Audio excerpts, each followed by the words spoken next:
ரிதன்யா வரதட்சணை கொடுமை தாங்க முடியாம விஷம் குடிச்சு இறந்து போனவங்க தான் ரிதன்யா அவர்கள். அதுக்கப்புறம் ரிதன்யா அவர்களுடைய கணவரான கவின்குமார், அவங்களுடைய மாமியார், மாமனார் அப்படின்ட்டு எல்லாருமே போலீஸ் அரெஸ்ட் செஞ்சு இப்போ வந்து சிறையில வந்து அடைச்சிருக்காங்க. அவங்களுடைய மாமியாருக்கு, அதாவது சித்ரா தேவி அவர்களுக்கு வந்து ஜாமீன் மனு என்பது தாக்கல் செஞ்சிருக்காங்க. அந்த ஜாமீன் மனுவை வந்து கோர்ட் வந்து தள்ளுபடி செஞ்சிருச்சு.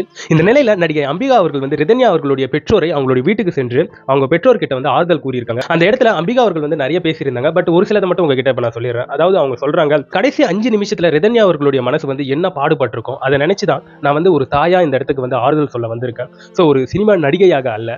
இது போன்ற சம்பவங்கள் வந்து நடக்கக்கூடாதுன்னா கடுமையான தண்டனைகள் வந்து வேண்டும். இதுல வந்து சம்பந்தப்பட்டு அந்த தவறை செய்பவர்களுக்கு கடுமையான தண்டனை வேண்டும் அப்படின்ட்டு நடிகை அம்பிகா அவர்கள் வந்து சொல்றாங்க. அதே சமயத்துல வந்து கண்ணை மூடும்போது ரிதன்யா அவர்களுடைய நினைவுகள் தான் வந்து போகுது அப்படின்ட்டு அவங்க உருக்கமாக பேசியிருக்காங்க. இல்ல ரிதன்யா அவர்கள் சம்பந்தப்பட்டு இணையத்துல வந்து பழைய வீடியோஸ் வந்து நிறைய போயிட்டு இருக்குங்க. அதெல்லாம் பார்க்கும்போது நம்ம மனசுக்கே அவ்வளவு கஷ்டமா இருக்கு. அவங்களுடைய அந்த உறவினர்கள், அவங்களுடைய பெற்றோர்கள் இதெல்லாம் பார்த்து எந்த அளவுக்கு மனசு கஷ்டப்படுவாங்கன்றது வார்த்தைகளால விவரிக்க முடியலங்க.